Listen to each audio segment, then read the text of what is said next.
Ele está com 12, 13 anos praticamente. E o que vai ser dele quando tiver 14, 15, 16, 18, 19? Aí as áreas de atendimento já acaba. Já é adulto. Começou a fazer no colégio. Ele estava no pré, passaram para a segunda. Da segunda passaram para a quarta. Aí vão passar para a oitava para cair fora do colégio, para não ter mais atendimento. E eu acho isso assim um absurdo, uma falta de consideração com as crianças, que existem tantas leis que não aparecem, só existe no papel e para eles. Que os políticos fazem de conta que a gente é cachorro, é lixo, porque como uma vez, quando a gente tinha condições financeiras, a gente pagava. O meu filho desenvolveu bastante. Ele aprendeu algumas palavras, ele aprendeu a beijar, a ter um comportamento melhor, mas a gente não teve mais condições de pagar.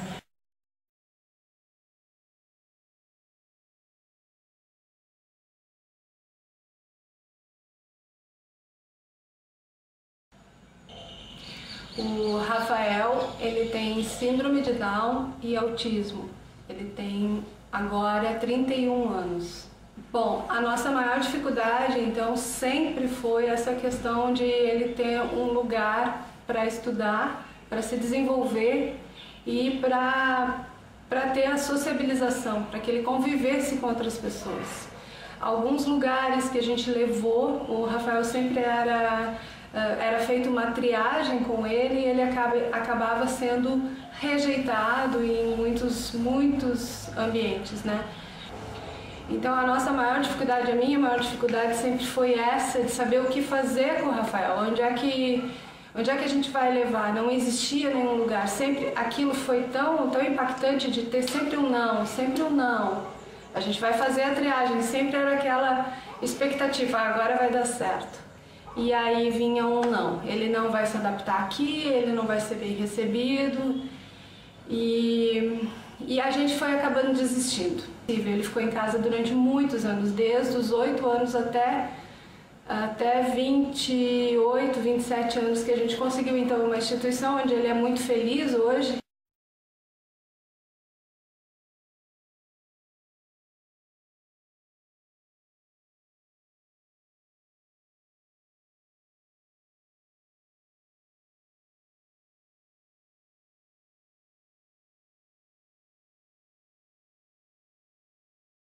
O Alencar fez 9 agora, a gente adotou ele com 1 ano e 7 meses, mas toda essa vida, assim, o que eu tenho passado com o Alencar é só discriminação e é só acusação. O Alencar tem muita coisa boa nele, tem muito, eu vivo com ele de cedo à noite. O Alencar é uma criança dócil, meiga, não é agressivo, só contra ele, só. Ele não levanta a mão para nada, para brincar então com as crianças. É um sonho dele, pega na mão e puxa para lá e para cá as crianças, mas nunca levantou dedo para bater ninguém. Mas ninguém, é uma criança maravilhosa.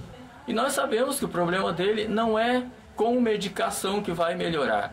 O que vai melhorar a vida dele é um ambiente adequado para que ele conviva com outras crianças da idade dele, com outras pessoas, e não conviver 24 horas por dia conosco. Tudo que mandar ele fazer, ele faz. Por isso eu acredito que ele tenha condições de desenvolver um aprendizado se tiver pessoas capacitadas, pessoas qualificadas, para que possa nos orientar ele também, para que ele desenvolva alguma forma de se comunicar melhor, de ser mais independente e sair dessa aflição que ele tem. Tenho um filho autista, com o nome Marcos Alexandre. Ele tem 28 anos. Tem as leis, tem os direitos, mas não estão sendo cumpridas, porque meu filho vive praticamente, ele me foge, vai para a rua, fica, né, à mercê das pessoas que batem nele, surro, né? Tudo assim, porque não tem atendimento. Eles precisam de um lugar onde possam cuidar, tratar eles bem, até mesmo pela segurança deles, porque meu filho está sendo agredido constantemente, por causa que eu não tenho como segurá-lo em casa, eu não tenho como manter ele só em roda de mim. E tem horas que ele me foge, ele sai, ele vem espancado, ele vem judiado. E eles precisam de alguém que entenda eles, alguém que ensine, que batalhe pela educação, pelas coisas que eles precisam, né? E minha maior tristeza é ver meu filho na rua, apanhando dos outros, sofrendo agressão, sofrendo injúria, chamando de louco, de coisas que as pessoas ainda, a sociedade ainda não entende que é um autista.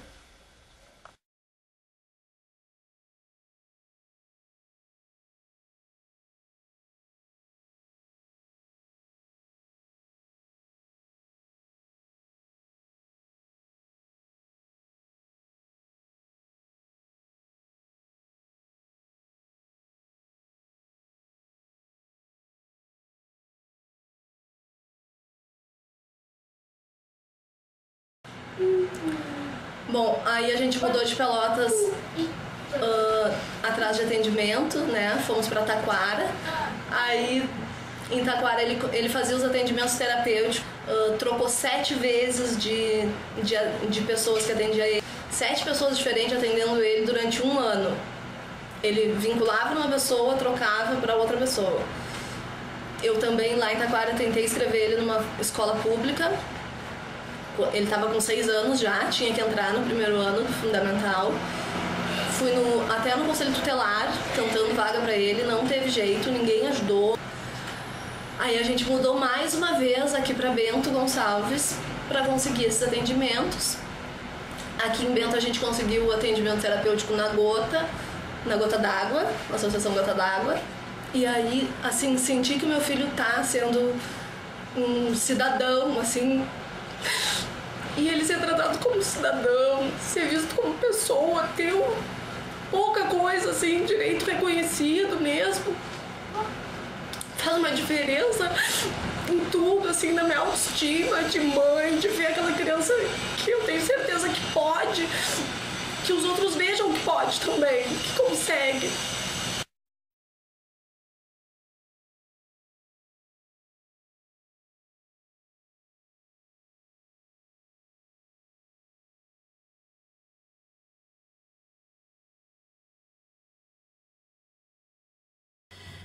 Eu fui colocar ele numa escola melhor, tentei, né, que me disseram que era muito boa. Aí quando eu fui ver, tinha vaga. Aí depois eu expliquei para ela que ele era autista.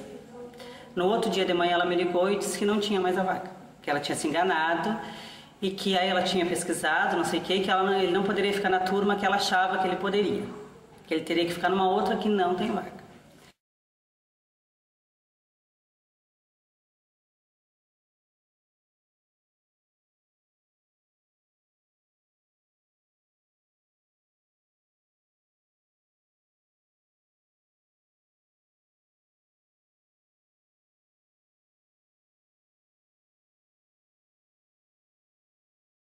Bom, o meu filho é atendido meia hora, 2 vezes por semana, numa associação. Eu lá sou bem recebida, e o meu filho também, não posso dizer que ele seja maltratado, mas veja bem, o pouco que eu entendo de tratamento para autismo, meia hora, não resulta em nada, porque crianças normais, se forem fazer um atendimento terapêutico, meia hora elas levam para se organizar. Agora imagina uma criança com déficit de entendimento. Mas o que eu tenho, é o que o município me oferece. Meu filho foi para outra escola do município. O meu filho passou o ano lá, as crianças o tratavam muito bem, os professores, mas ele não participava de nada. Ele só está somando. Ele só está sendo um número de estatística. E dizer que o município não tem verbas, não tem capacidade, não. Uns têm má vontade. E além de terem má vontade, não se interessam para formar capacitação. Vai daqui a 20 anos, periga eles estarem na mesma situação e ninguém fazer nada. Bom, na educação, é muito a desejar. No nosso município não tem profissionais especializados para atender. Na área da educação, para o autista na nossa cidade, a verdade não tem nada, é inexistente, né?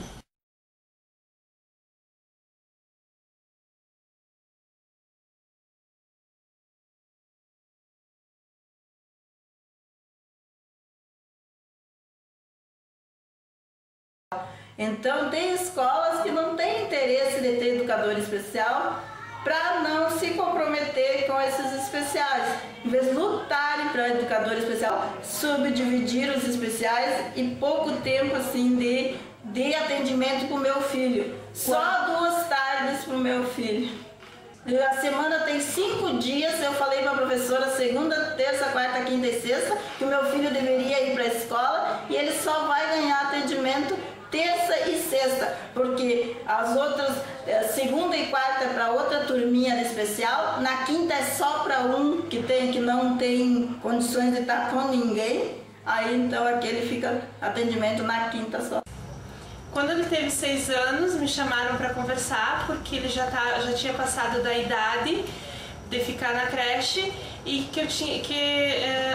me conversaram comigo que eu teria que ingressá-lo numa escola regular.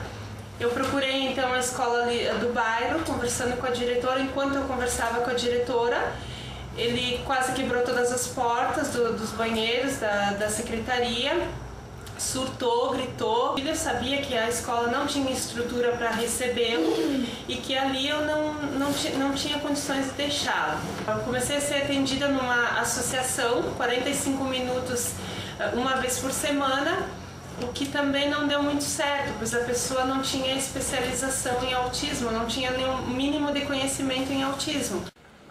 Hoje o Gustavo fez 6 anos esse ano e ele, pela lei, ele tem que estar incluído.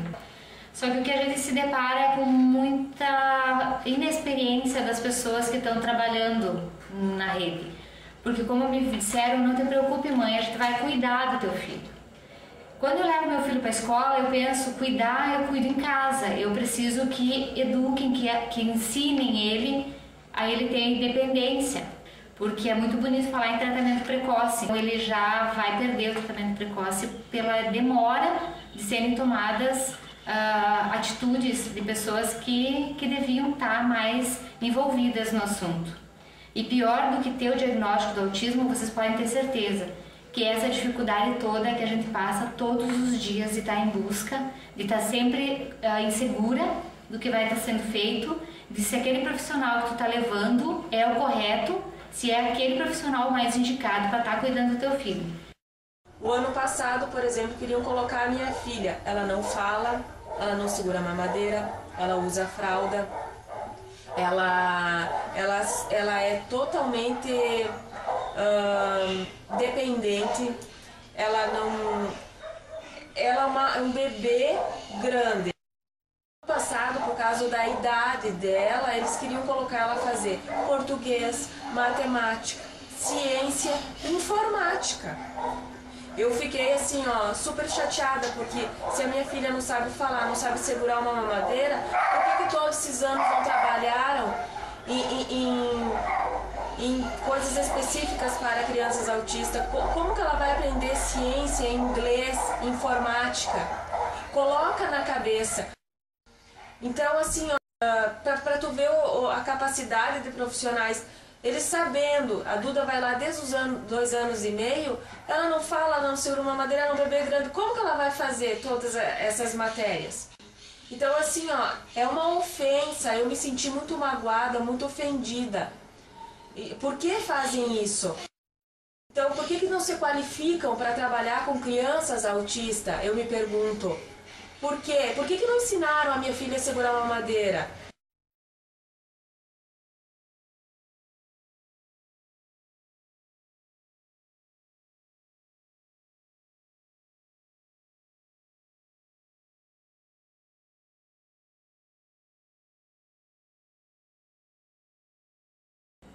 A Pandorga nos recebeu muito bem e nos foi concedida então uma vaga.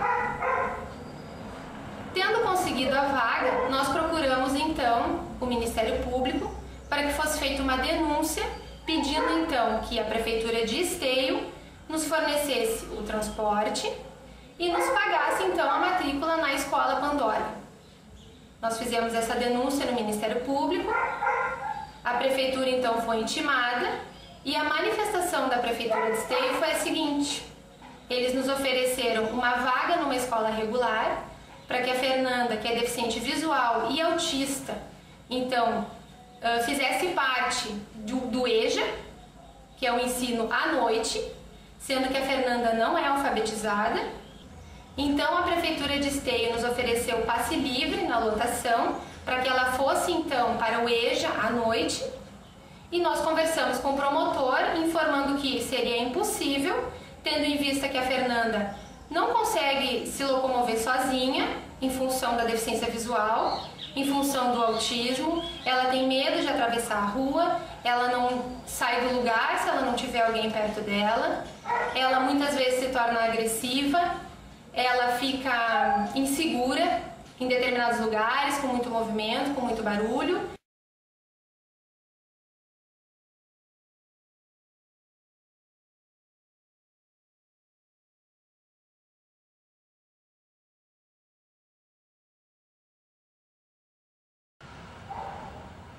Procuramos também escolas especiais, né, relacionadas à deficiência intelectual para o Matheus, né, e existem poucas em Pelotas, e a única que poderia aceitá-lo, né, se disse não preparada, né, para receber um adolescente autista, né. As demais se excluíram mais ainda.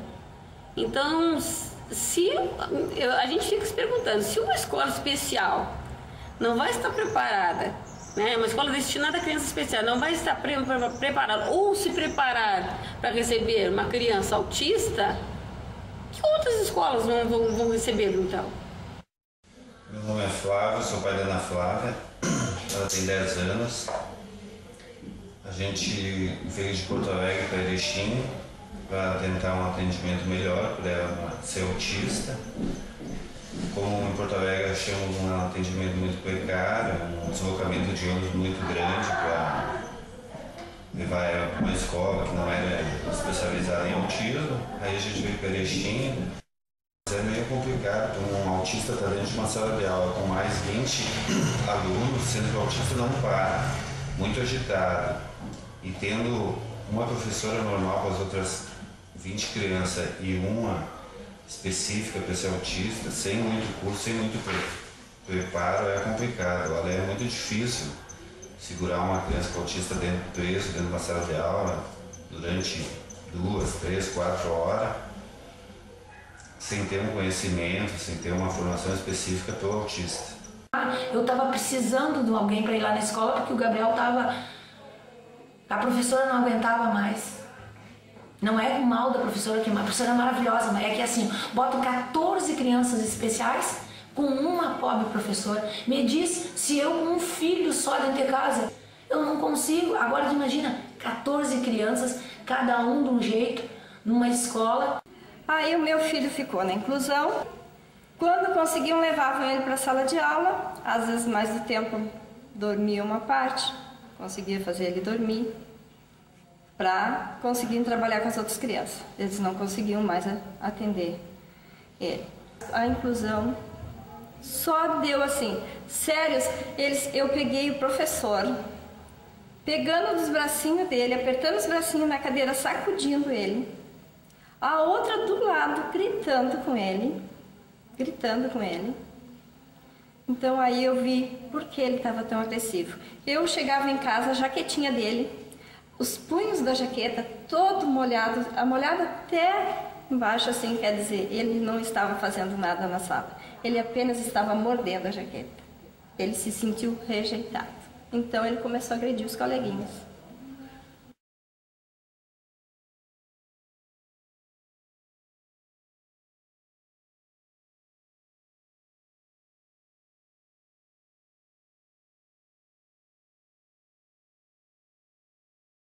Com 9 anos ela foi para uma escola regular, aprendeu, foi até a 5ª série, conseguiu se alfabetizar, ler, escreve. Ela fez 3 vezes a 5ª série e ficou mais difícil. Quando ela terminou a escola, que ela não quis mais ir, eu não sei se foi até pelas crianças, que ela disse, e lá tinha balões, porque ela tem muito medo de balão. Ela tem um pavor de balão, assim, incrível, que onde tem um balão, ela passa correndo. Você é dentro de um ambiente, ela não entra. Então, nessa escola, que foi uma coisa assim... Eu me pulo até hoje e fico pensando, durante a Copa do Mundo, eles encheram a sala de aula de balões. E ela teve que ficar durante 1 mês. Então, imagina, eu falei para os professores, não, mas ela vai ter que se acostumar, não sei o quê. Então, ela ficou na sala de aula com os balões. Então, as crianças mesmo, isso eu fiquei sabendo depois que ela me disse. Então, fechavam ela dentro da sala de aula e diziam, olha que os balões vão estourar.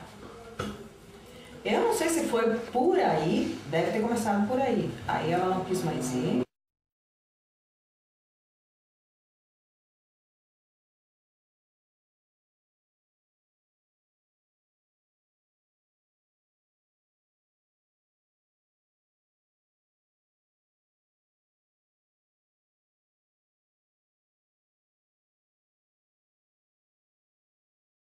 Mas eu briguei, fui contra todos e disse, eu vou ficar com meu filho. Já que não tem alguém para acompanhá-lo, eu como mãe tenho esse direito e vou lutar. E entrei para dentro da sala de aula, ajudei o meu filho, ficava todo o tempo até a hora, né, que tinha que ir embora, ficava do lado dele. E então, depois disso aí, eu consegui, fui, lutei e consegui uma monitora para dentro da sala de aula, pagando, né, gente? Pagando, porque infelizmente é muito bonito no papel, mas na realidade é diferente. Eu tive e tenho pago alguém para acompanhar o meu filho dentro da sala de aula. Meu filho frequenta uma classe regular numa escola estadual. Eu contratei do meu bolso contrato há 2 anos uma professora com qualificação, com educação especial, com qualificação em autismo, e o meu filho em 1 ano deu um salto em qualidade de aprendizagem. Quer dizer, a inclusão para as escolas é um problema. E o que existe dentro de uma escola é o seguinte, eles colocam cuidadores ao lado de uma criança e não educadores. E eu vejo assim que não existe também por parte do Estado interesse algum em fiscalizar isso. E a escola está apenas recebendo esse aluno, mas sem qualidade nenhuma no aprendizado.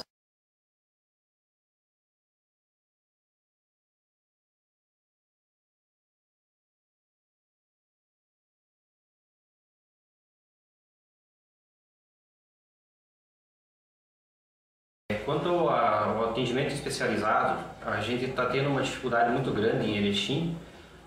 Estamos com o espaço pronto, montado, sem profissional para atender, porque o poder público fala para nós que não tem verba.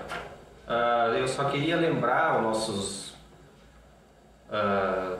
políticos que eu, quando tenho que pagar imposto, não interessa se não tem verba, eu tenho que pagar.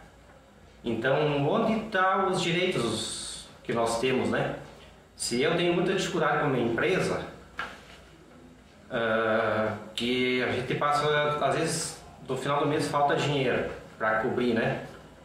E, então, eu acho que não tem essa história de não ter verba. Precisa ter uma ação grande da nossa política para... É um direito nosso e a gente precisa atender essas crianças. E eles não serem profissional capacitado, alegando que não tem verba.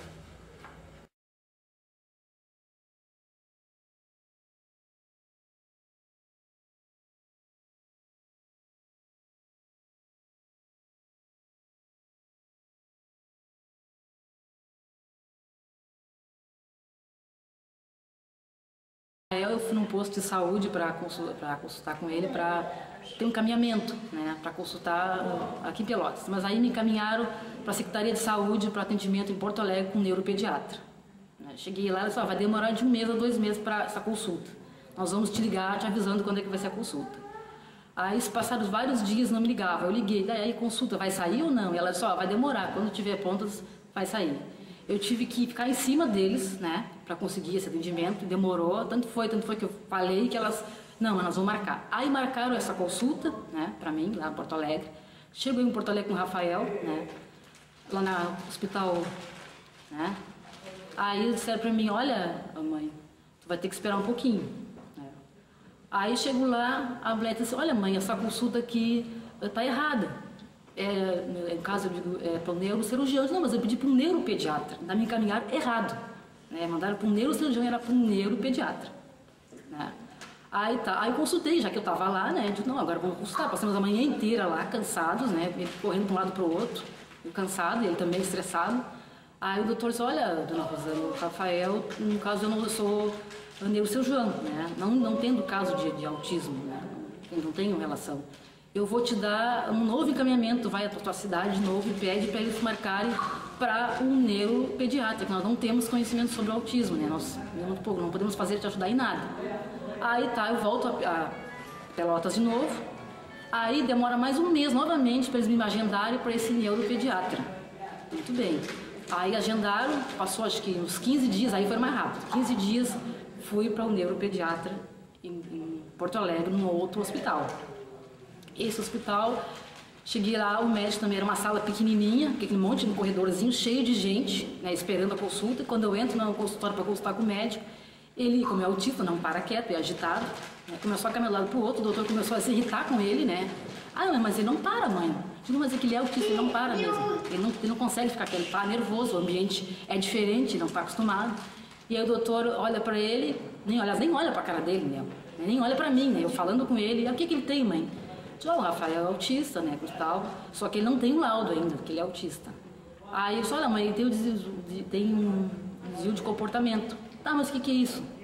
Ah, ele é assim, né, ele vai ser sempre assim, não sei o quê. Eu digo, tá, doutor, mas vocês já me disseram lá em Pelotas, eu vim aqui para que o senhor me diga o que eu posso fazer por ele, né? O senhor pode atender, conseguir seguir atendendo ele, né, dar uma medicação para ele sacar, mas que ele é muito agitado, não consigo, né, tomar conta dele, que às vezes ele fica muito nervoso, eu não sei o que fazer, fico em pânico junto com ele. E ele simplesmente me passou o papelzinho ali, que era, né, de comportamento, e me mandou para Pelotas. Cheguei aqui, nada, não aconteceu mais nada, né, não fui lugar nenhum mais, porque o que eu ia fazer? Não tinha mais o que fazer.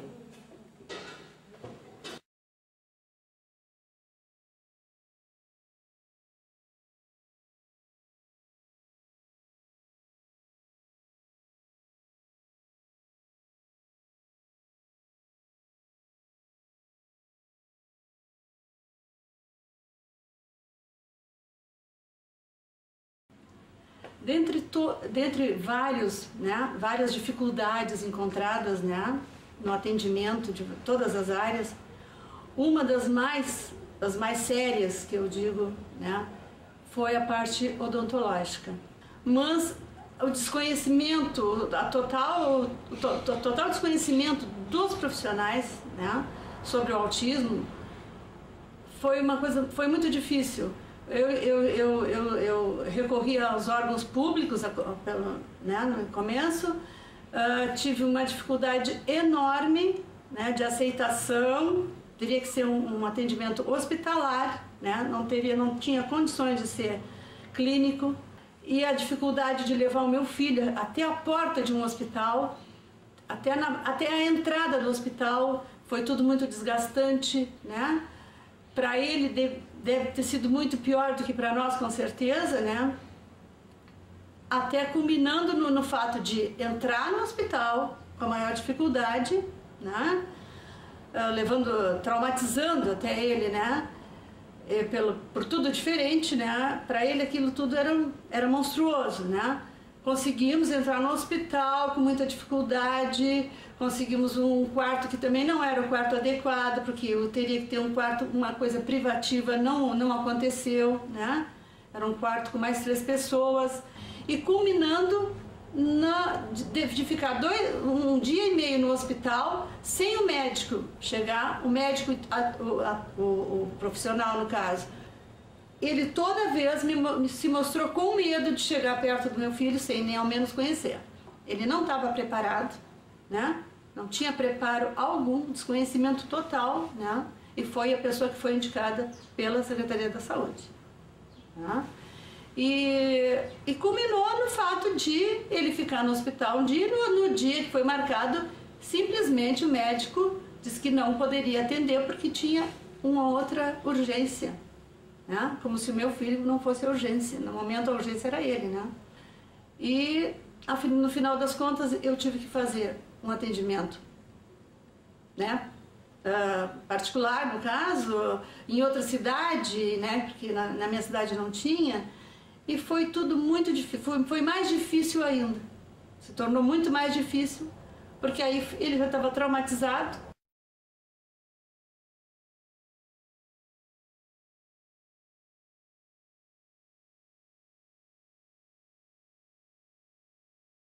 Sobre a saúde, nem sempre é aquilo ali que falam, principalmente posto de saúde, em pronto-socorro, dependendo da situação, do caso.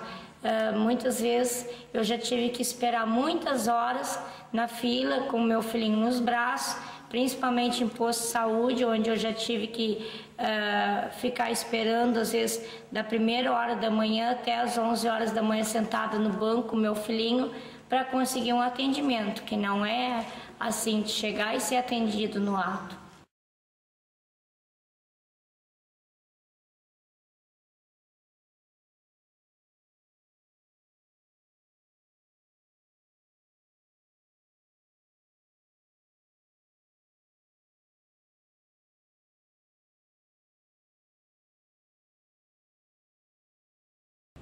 Internação nesses hospitais aqui, tu entra ali, às vezes tu chega ali, as pessoas não têm conhecimento sobre essas coisas dentro do hospital. Estava com a guria deitada em cima de uma cama, lá eu estava com ela internada, né? Chegou uma enfermeira do hospital, eu estava dormindo, era 3h30 da manhã, uma enfermeira chegou, pegou o braço dela, ela estava solta, disse, vamos tirar um sangue aí para fazer um exame. Eu voei da minha cama e juntei o braço da enfermeira antes que ela cravasse a agulha no braço da guria.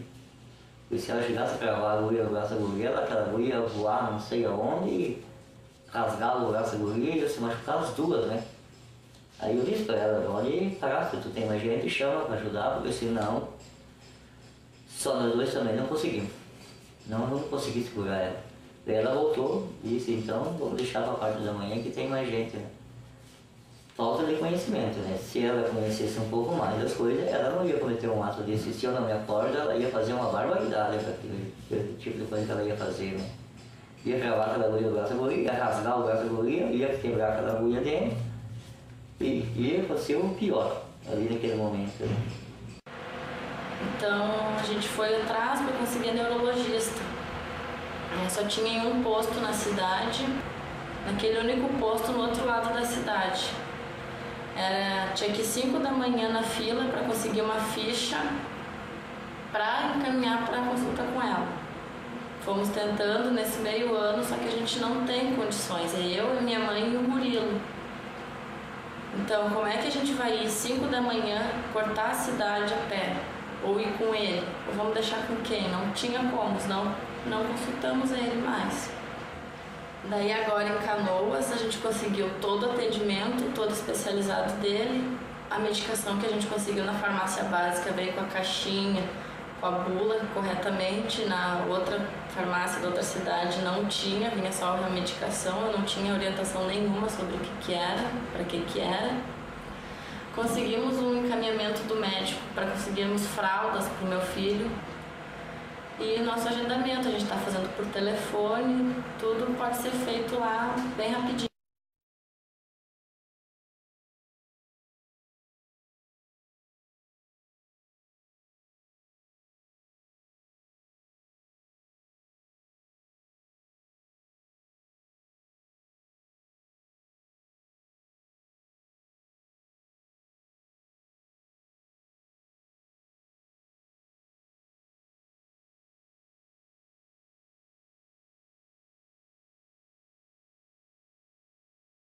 Fui numa instituição que atende crianças especiais e o próprio neurologista olhou para o meu filho e disse assim, tem certeza que ele é autista? Aí eu, óbvio, tenho laudos, tenho tudo, né? Aí eu fiquei pensando assim, os profissionais de hoje da saúde, eu acho que tem que se informar muito mais sobre o autismo. Eu acho que na faculdade de medicina, acho que teria que ver muito isso na pediatria, na neurologista, por causa que lidei com profissionais e os profissionais nem sabiam que meu filho era autista. E eu sou mãe da Joana Antoniazzi da Silva, tem 4 anos de idade e tem autismo. Aí eu fui atrás de marcar, né, essa consulta e não tinha otorrinolaringologista pelo SUS em Santa Maria para atender minha filha. Aí eu levei ela para fonoaudióloga e ela fez acho que 2 meses de terapia fonoaudiológica e teve que sair porque ela não, também por ser público, né, ela alegou que não tinha condições, não tinha estrutura para tratar adequadamente a minha filha, né, pela idade, por ser muito nova e pelo problema do autismo, que ela não tinha experiência e ela não tinha como estudar o caso para tratar melhor a minha filha. Aí eu levei ela mesma até, a fonoaudióloga até me ajudou por um lado, porque ela me deu um encaminhamento para fazer audiometria. Eu levei na Universidade Federal para ela fazer esse exame. Aí chegando lá, não tinha profissional também, digamos assim, adequado, né, para fazer esse teste.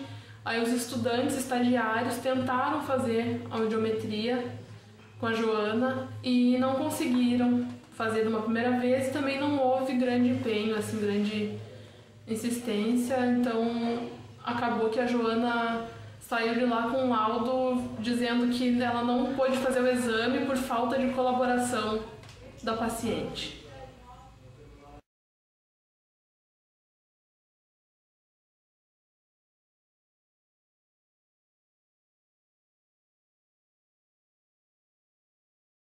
Já fui em várias vezes em médicos que pediram para não retornar, em secretárias que disseram o doutor não gosta de atender esse tipo de criança.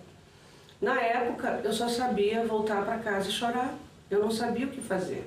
Eu não sabia que tinha leis que me protegiam, né? Agora a gente já está sendo mais esclarecido a respeito disso. Eu acho que a minha postura a partir dessas informações vão ser outras, né? Mas assim como eu, que só sabia ir para casa e chorar, eu acho que milhares de mães de autistas acontece a mesma coisa, né? Nossos filhos são rejeitados, ninguém os quer atender porque realmente, sendo uma síndrome comportamental, é mais complicado. Eles não falando realmente é difícil, mas eles merecem dignidade, né? Que qualquer ser humano necessita para a sua saúde. E eu acho que este é o nosso maior sofrimento. Essas pessoas portadoras de autismo grave não serem respeitadas, não serem vistas como outro ser humano que necessita de ajuda. Então é isso.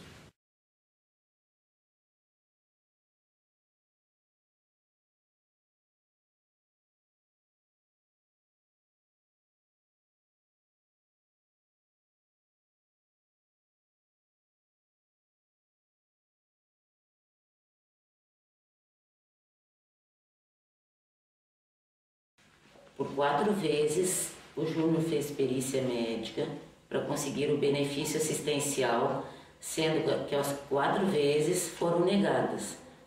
Eu cheguei ao extremo de ouvir absurdos do médico, sendo que eu tinha os exames, os laudos, né, de todos os médicos de Porto Alegre, dos médicos que acompanham ele, tá, por A mais B, receitas médicas, tá, provando tudo, ele nem sequer olhou. Ele não olhou os laudos. As 4 vezes ele não olhou. A primeira vez ele me falou que o Júnior tinha falta de sexo, que era para mim soltar ele arrumar uma namorada. A segunda vez ele disse que quem tinha problema neurológico era eu. Eu deveria procurar um psiquiatra. Que o Júnior, ele como profissional, ele olhou para o meu, só olhou. E disse que o meu filho era normal. Quem tinha problema neurológico era eu. A terceira vez ele disse que o Júnior podia elaborar e o que eu estava fazendo lá de novo, né? A 4ª vez foi o ano passado. Ele me mandou que eu ficasse fora da sala, queria que meu filho ficasse sozinho no consultório. O meu filho, num ambiente totalmente estranho, tá? Teve uma reação que é normal do autismo. Ele levantou a voz, meu filho não gostou, tá? Começou a ficar nervoso. O médico me afirmou que eu tinha ensinado meu filho a não falar, a agir assim no consultório. Ele teimou comigo, que eu juro que eu tinha ensinado meu filho a ser assim, tá? A agir daquela maneira no consultório. E que isso aí não ia colar, né? Ele falou exatamente que não ia colar, essas são as palavras que ele usou, né? Que ele estava acostumado com, tá? Que eu não ia ganhar esse benefício.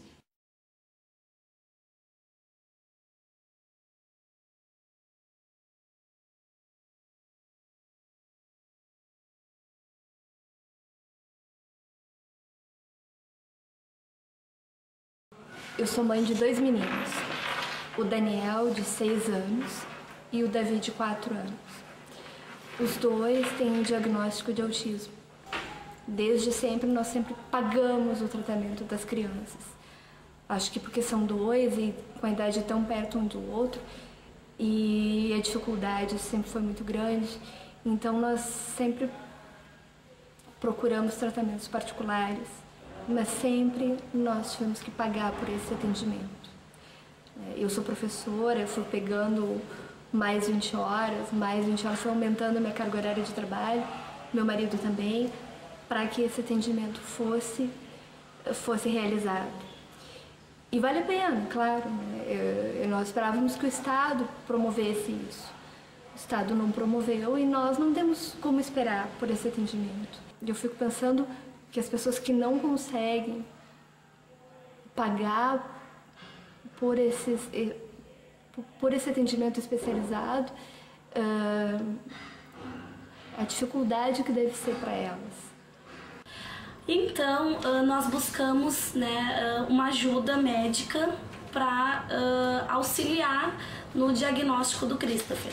Foi bastante difícil, nós não encontramos atendimento gratuito, né? Nós levávamos em alguns médicos onde o SUS, né, dava essa assistência, e esses médicos não tinham conhecimento, não sabiam trabalhar, não sabiam o que dizer, nem tampouco nos esclareceu por que aqueles comportamentos vinham acontecendo.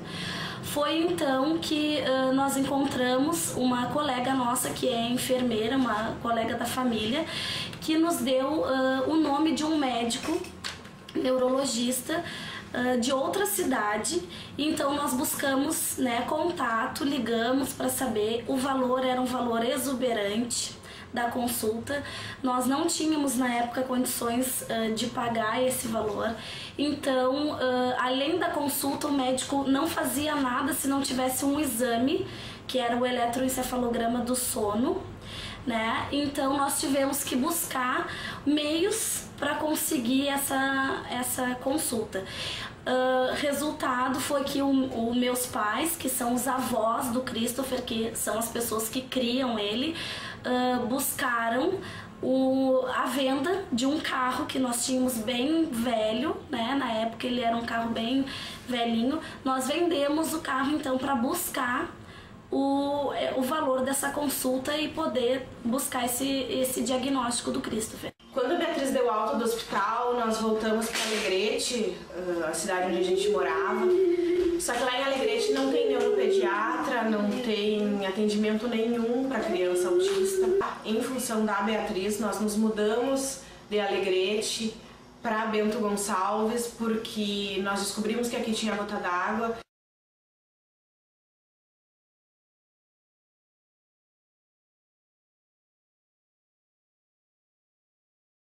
A fonoaudióloga atendeu o meu filho, conversou comigo e a mesma desculpa: nós não temos condições em tratar do seu filho. Então, novamente foi negado o atendimento público para ele. Então, nos restou, né, graças a Deus, a gente tem um pouquinho de condições, fizemos um esforço, então até hoje nós tratamos o nosso filho particular. Não temos ajuda nenhuma, nem médico, porque médico entrar na fila para conseguir a consulta, 2 anos de espera. 2 anos de espera no hospital público da cidade. Então, nós tratamos ele com os nossos recursos, né? Tem outras coisas, assim, ó, que a gente vê que a cidade está bem carente, apesar de ter 4 universidades aqui. O Pedro, em 2010, sofreu um acidente de bicicleta. Ele cortou a boca e perdeu um dente da frente permanente. E eu não consegui atendimento para o Pedro em lugar nenhum. Eu levei ele para o pronto-socorro, ele não parava e era muito sangue, e eles, não tem o que fazer, não sei o que vão fazer com ele aqui. Aí fomos para o odonto, procura a faculdade, vamos lá procurar o odonto da Federal. Procurei a odonto, pois é, mas ele não para, ele tem que sentar na cadeira do dentista. E se ele não sentar na cadeira do dentista, a gente não pode fazer nada. Não atende porque ele tem que sentar na cadeira, tem que ficar quietinho, e ele não fica. Então está faltando aí uma capacitação também para os profissionais da medicina. Que não tem, muitos deles não têm esse conhecimento e não têm o entendimento do que é o autismo.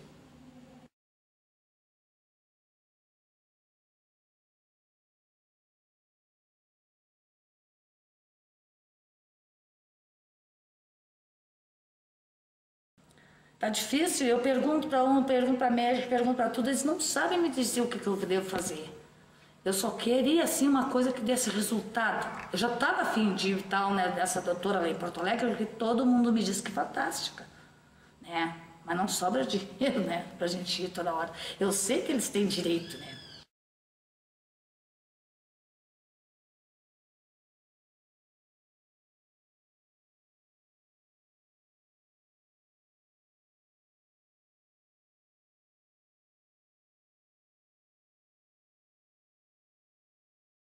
Em relação à medicação, o Luciano toma lamotrigina, Depakote e Frisium. Lamotrigina e o Depakote, eu fiz processo via judicial na Defensoria Pública para receber. Fazem 8 anos que tem esse processo e o Luciano nunca recebeu um ano certinho. Sempre vem 2 meses, 3 não vem e assim passa o ano. Nesse ano de 2012, começamos já sem vir a medicação. E aí a minha caminhada em busca de como o Estado fornecer isso novamente. Liguei na Defensoria Pública, fui na Promotoria, fui na Secretaria da Saúde, fui no Conselho Municipal da Saúde, fui no secretário da Comissão dos Direitos Humanos da Câmara de Vereadores aqui de Bento e nós estamos no dia 9 de fevereiro e a medicação não veio. E eu acabei sendo obrigada a comprar, porque se o Luciano não tomar essas medicações, o Luciano tem crises convulsivas. E como eu digo, os direitos existem, estão no papel, mas não são cumpridos.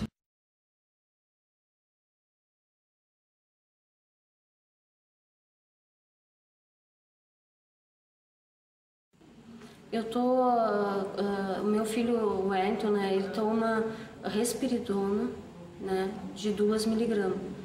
E depois ele andou meio nervoso, assim, demais, o médico resolveu aumentar a dose para 3 miligramas. E como esse remédio custa 110, uma caixinha com 20 comprimidos, né? Quem vive com salário mínimo, né? Aí eu pego e fiquei assim correndo para lá e para cá, né? Procurando ver se conseguia pelo SUS esse medicamento, porque é um direito dele, né? E é um remédio contínuo, eu não posso parar. Ele não pode parar com esse remédio. Então eu entrei assim em pânico, né? Quando eu fui do estado, na farmácia municipal, estadual, e não consegui. Aí disseram, vai na justiça. E eu não queria ter que precisar disso aí, porque só para sair com o meu filho de casa é muito difícil, né? Aí o remédio eu não consegui. Eu fui várias vezes lá, é esse papel que tem que levar para o médico. E aí o médico diz, não, como que eu vou preencher esse papel se está pedindo remédio para esquizofrenia, que não é o caso do Wellington. ele não é esquizofrênico. Então, estão pedindo para mentir, né? Como? Vai falar uma coisa que não é, que meu filho é autista e cego. Isso é fato, né? A gente sabe. Então, não consegui, estou comprando, estou tendo que comprar o remédio, R$110 a caixinha. E o total assim, de remédio que ele toma no mês são 3 caixinhas, né? Ele toma 2 por dia. E o remédio, ele não pode faltar, né? Como eu já disse, não pode ficar sem remédio. E aí ele toma 3 caixinhas por mês, dá o quê? R$330. Aí nesse meio tempo, o Gabriel, eu não ia conseguir um remédio. Só que isso aqui na área da saúde eles não dão para autista. Aí a outra médica botou o nome da doença e disseram que não, que é autismo, que esse número de doença não dá. Que aí simplesmente tem que pegar e entrar na justiça.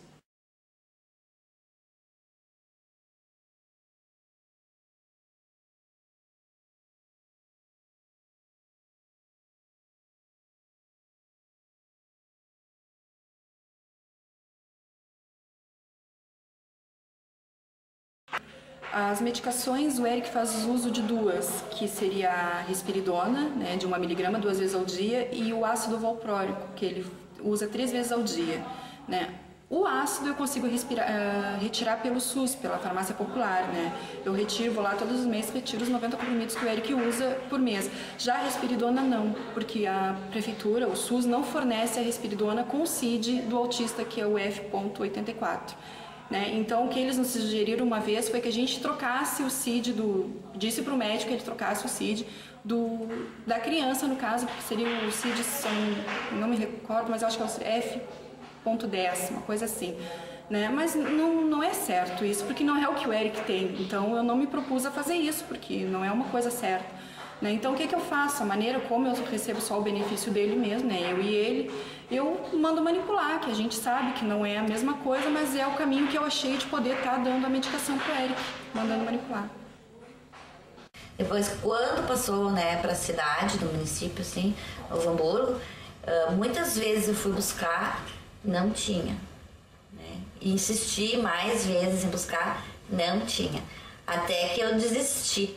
Né? Desisti e a gente começou a comprar.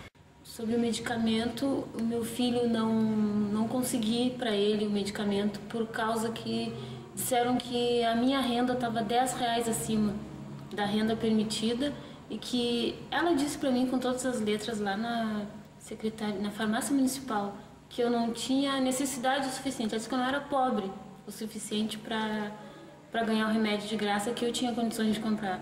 Mas eu recebo R$270 de pensão, é minha única renda.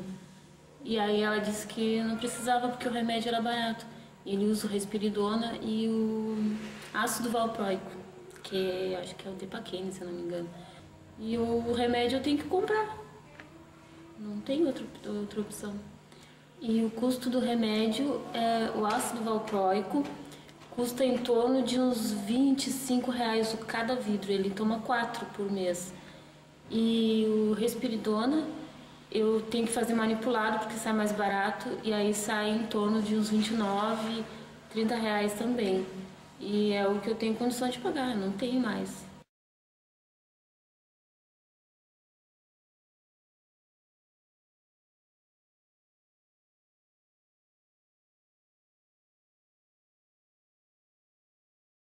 Os remédios, a gente tem remédio, segundo a lei, tem remédio de graça.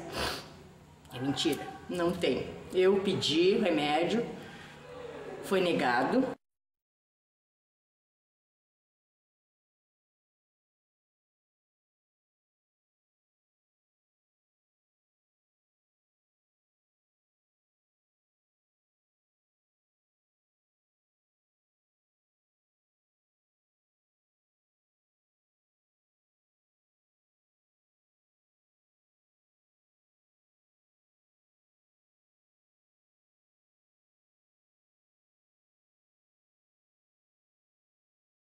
porque ele entrava dentro do ônibus, o movimento das pessoas, as pessoas falando, aquilo ali, ele ficava muito agitado, ele se agitava, ele ficava nervoso, ele gritava, ele me puxava dos cabelos, ele me dava assim, porque ele ficava muito nervoso, muito.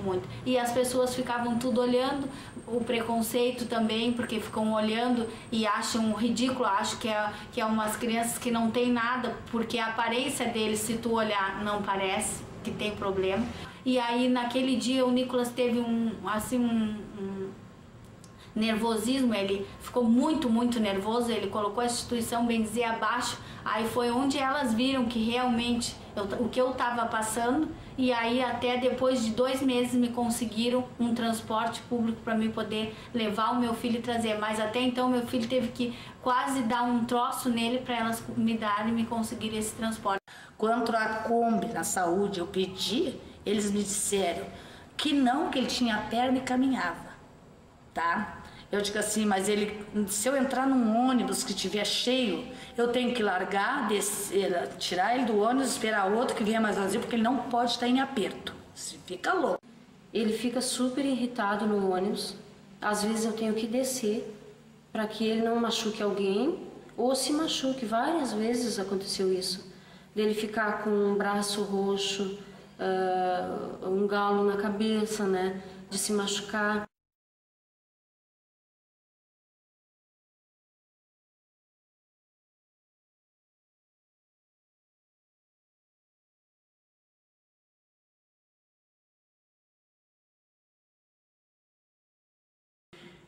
Transporte, ele não consegue andar de ônibus, ele se agride, fica tenso, nervoso. E eu estava esperando o ônibus e uma senhora, ele deu um tapa na senhora e a senhora xingou ele. Mandou que ele levasse ele para o sanatório, que lugar de louco era no sanatório. Isso me machucou bastante, sabe? Para passe livre e aposentadoria que ele tem direito por ser autista, eu fui informada que na prefeitura aqui são alguns casos extremos de deficiência que provavelmente ele não se enquadraria, ele não teria direito ao passe livre nem à aposentadoria, mas que eu podia tentar ver se dava sorte, que é analisado, quem sabe eu conseguiria. Foi bem com essas palavras.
E assim, a nossa renda é de R$900.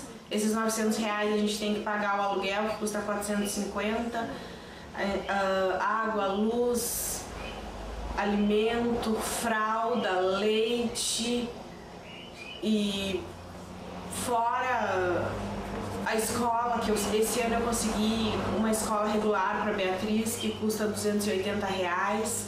É com esse dinheiro que nós vamos ter que sustentar as crianças, pagar as contas do mês, pagar aluguel, pagar água, pagar luz, fora que o meu marido está na faculdade, ele tem xerox, ele tem coisas extras, Ele tem o ônibus que leva ele para Caxias, que custa R$220 por mês. E agora em janeiro eu recebi uma cartinha da Previdência que o meu benefício tinha sido cancelado, sendo que ele vai fazer muita falta pra gente.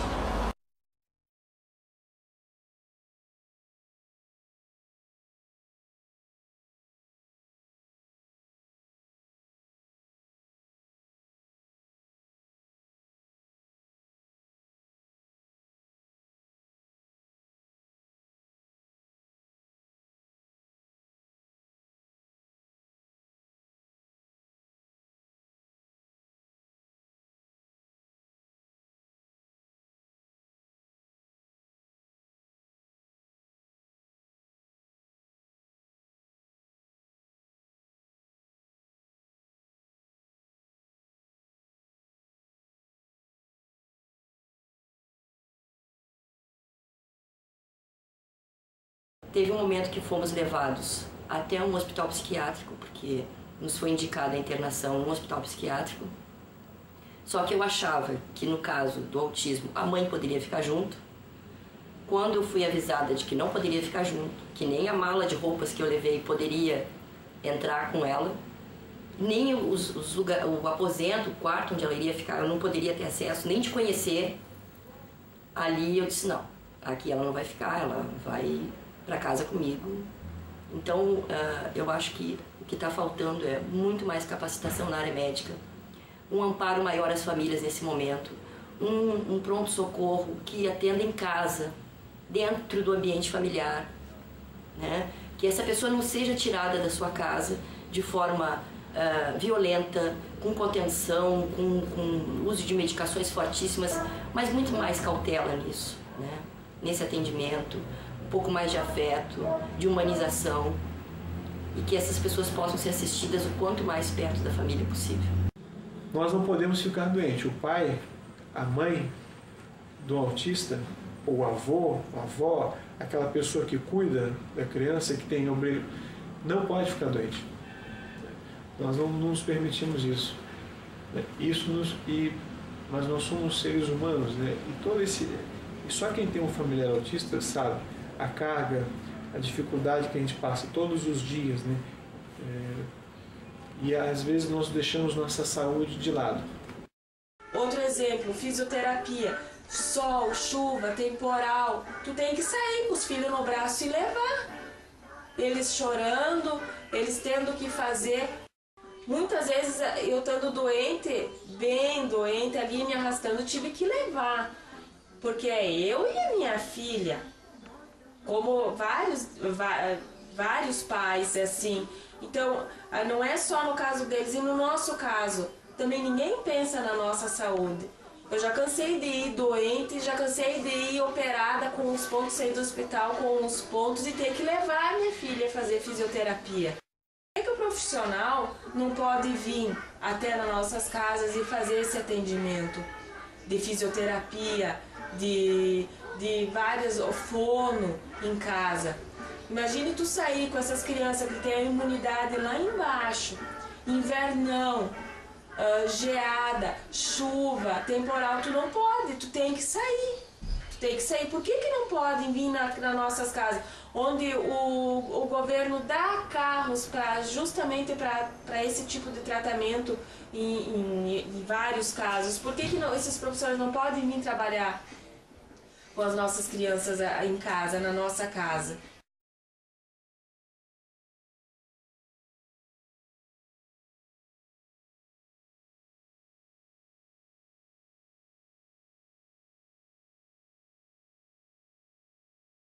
Alguém também vai ter que assumir algum compromisso para eu poder ter um tempo para mim, de repente uma hora eu também poder ir no médico, poder me tratar, porque até pelo fato de eu estar assim, bastante esgotada, bastante estressada por eu criar essa criança há 8 anos sozinha, eu e Deus e meu filho, por ninguém me estender uma mão, nem nas horas mais precisas, nem nas horas mais difíceis da minha vida, de ninguém me perguntar, tu tá cansada, tu tá doente, mesmo muitas vezes passando as noites mal dormidas, e o outro dia eu ter que me levantar, levar meu filho para atendimento, ter que estar pronta para cuidar ele durante o outro dia, o dia inteiro. E entendo tanto que agora eu já estou tomando uma vitamina que está me ajudando bastante, que é para todas as áreas, é sanguínea, para tudo. Então, assim, claro, a gente tem bastante preocupação, porque tem que ter alguém mais que possa olhar para essa criança, que possa dar uma assistência, que também possa se prontificar para alguma coisa, porque só uma mãe sozinha é bastante cansativo, onde se dá isso aí, porque aonde isso aí acontece na família, geralmente, o primeiro momento, o pai abriu fora, ia embora, sabe?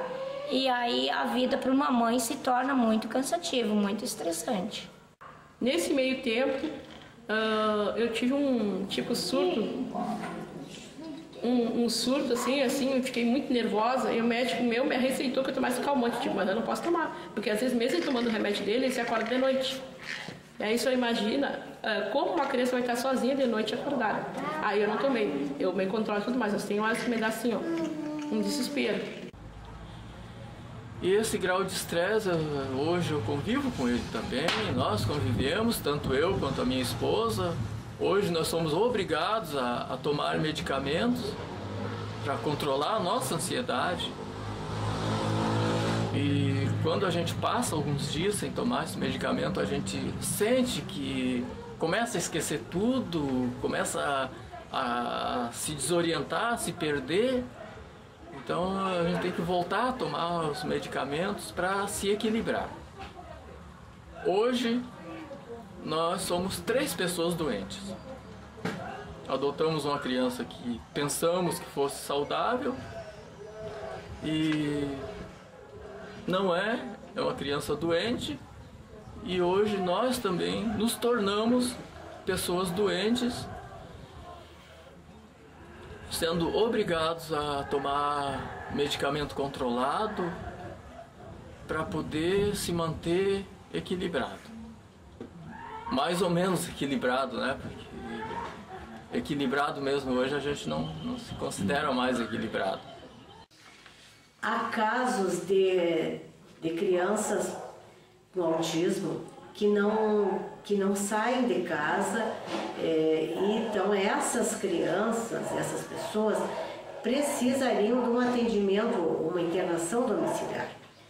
O atendimento domiciliar não deveria ser só estendido ao paciente, os seus familiares precisariam, porque quando se tem um familiar doente, aliás, não é doente, portador de qualquer um problema de saúde, a família toda adoece junto, né? Então, tem que ter um atendimento para essa mãe, ou para o pai, para atendimento psicológico, um atendimento até com educação especial para ensinar como tratar com essa criança, com essa pessoa.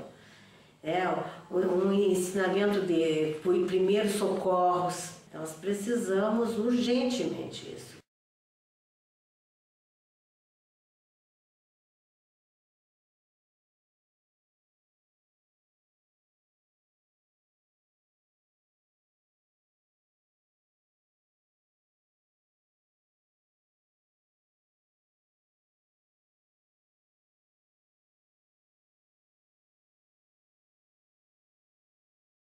As minhas maiores preocupações com o Eliseu é de futuro, de quando eu morrer, de com quem ele vai ficar, de como vai ser a vida dele futuramente, se ele vai sofrer por não ter, se ele vai sofrer, se ele sabe o que ele não vai conseguir fazer, assim.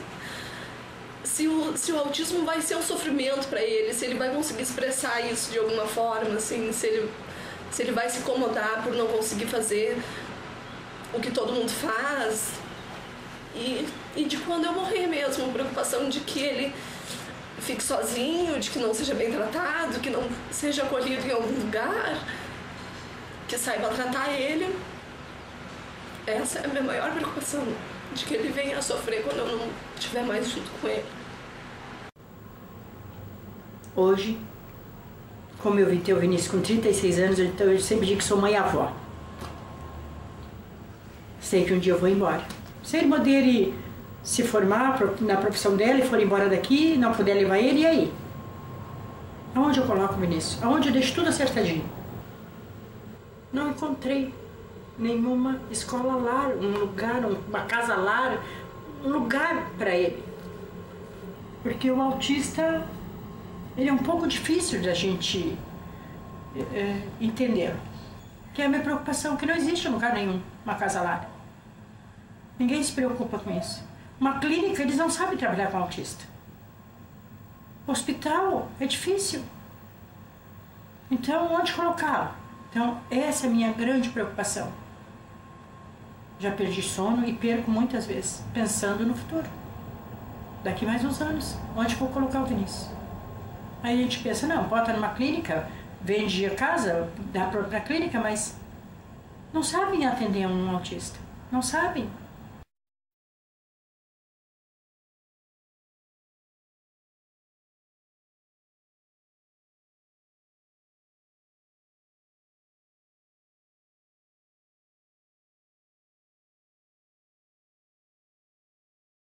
A questão do que vai ser dela, o que eu acho que todos os pais se preocupam e pensam o que vai ser dos seus filhos daqui a um tempo.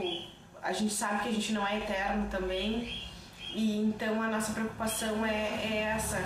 Como vai ser a Beatriz? Quem vai cuidar da Beatriz? Quem vai ficar com a Beatriz? Quem vai olhar pela Beatriz? Me preocupa muito a minha idade, que eu tenho 53 anos, e o meu filho já está com 8 anos e eu não vejo melhoras e nada acontece. Essas são minhas preocupações. Como de mãe comum, que tem com os filhos normais, imagina nós. O medo de partir e deixar o filho assim e nada veio acontecer. Mas nós não temos a certeza do que será. E essa incerteza é que nos traz a angústia, nos traz a preocupação. O que será do meu filho? Por este motivo que penso que é fundamental, é importante nós termos casas, lugares onde as crianças ou os adultos possam crescer, possam ter a sua independência, ter alguém que cuide deles na falta da família. Acho que é fundamental. Isso aí não há dúvida. Não existe hoje lugar para o meu filho se eu faltar. Hospital ou clínica ou psiquiátrica não é o local de criança com autismo ou com adulto com autismo. Não podemos misturar as coisas, não podemos misturar as dificuldades. Nosso filho, nossas crianças, os nossos filhos precisam mais tarde locais que entendam as necessidades deles, que entendam que eles precisam de independência, mas também de cuidados.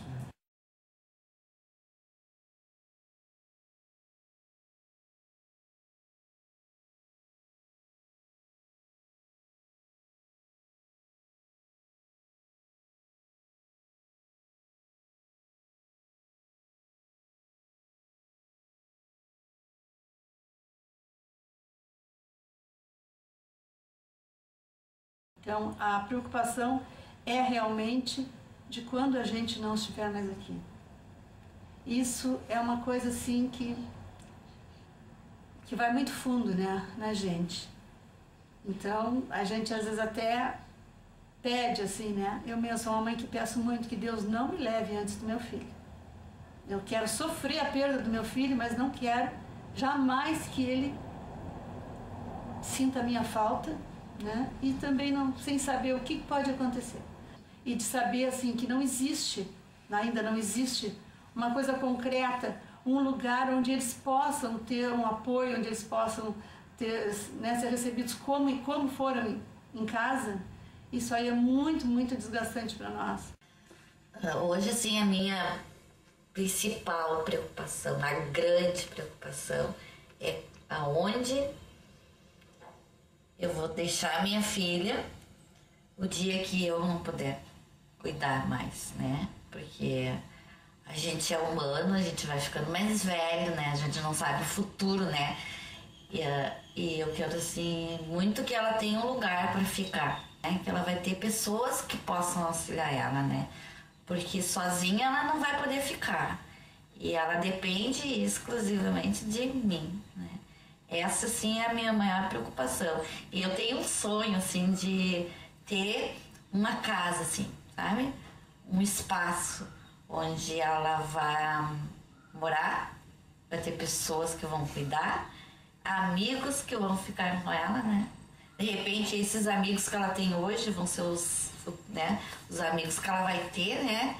Vai ser a família dela. Isso é a minha maior preocupação e o meu maior sonho. Assim. A minha preocupação daqui para frente é quando nós viermos falecer, com quem ele vai ficar, porque ele tem irmão, ele tem sobrinhas, mas acho que isso não cabe, essa responsabilidade, a eles. Então, a minha preocupação é quem vai cuidar dele, quando nós não estivermos mais aqui.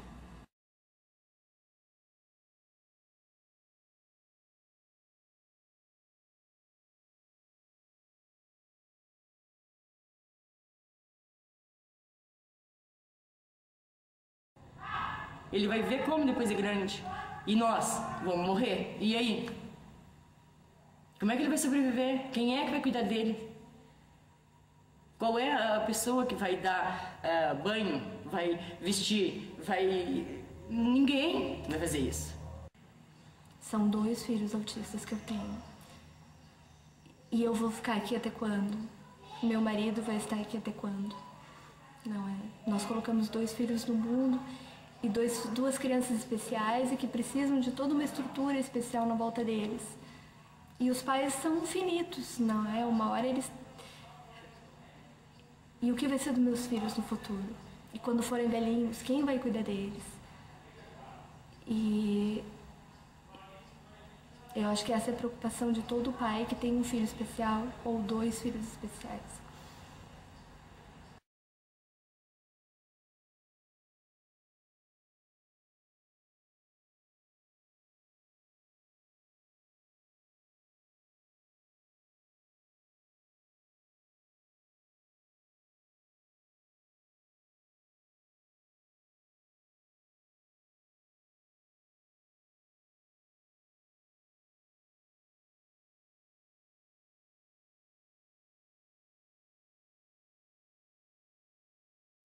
Matéria de sobrevivência, a gente é mais velho, mais fraco e a gente vai ficando cada dia perdendo força mais e eles vão fortalecendo, porque são jovens e de muita força. Que quando entra em crise, os objetos criam asas dentro de casa para voar para fora, tenta se morder, tenta morder a gente, se debater e daí tu não pode deixar se morder as mãos, porque se morde as mãos leva meses para sarar. Então, quando a gente está junto, a gente está cuidando desse tipo de coisa, entendeu? E o dia que a gente não estiver junto mais, aí vem a grande preocupação. Quem vai fazer esse tipo de serviço que a gente está fazendo? Porque a Daiane grita, me dói a cabeça, o outro diz, a Daiane dá tapa, a Daiane pode quebrar os objetos dentro de casa, mas se nós não tiver, quem é responsável por eles? Em muitos casos, às vezes, ficam abandonados em casa, quando perdem pai e mãe, eles ficam dentro das suas próprias residências, às vezes. Nós esperamos que isso se realize, essa casa lar, essas crianças, porque é uma coisa muito importante para eles. Para eles e para nós e para toda a população que existe. Porque, imagina uma criança dessa, se tu soltar na rua, sozinha, sem perder o pai ou a mãe, se soltar ele na rua, ele vai morrer atropelado, ele vai morrer de fome, ele vai andar pelado pela rua, ele não vai importar o jeito que ele andar. Quem vai dar um banho nele? Quem vai cortar o alimento para eles comerem? Ninguém vai fazer isso. Eles vão morrer simplesmente pior que qualquer mendigo na rua. Então isso aí é uma coisa mais importante, ter um lugar próprio para eles ser colocado, né? Porque eles não fiquem jogados na rua. Uma criança dessa é ser humano, ele é cidadão igual a nós também. Não pediram para nascer assim. Nasceram, nós temos obrigações de cuidar. Eu me sinto com a obrigação de cuidar delas até os últimos dias que eu existi. E depois disso eu entrego as mãos de Deus, porque eu não sei mais o que pode ser acontecido, né? Se tiver essa casa lá, e até lá, se eu partir desse mundo para outro, quando tiver essa casa lá, eu partirei com a maior felicidade do mundo, porque ela tem um lugar certo para ir aí, né? E se não tiver, quem fica com ela, aonde ela vai ficar? Porque somos só eu e ela.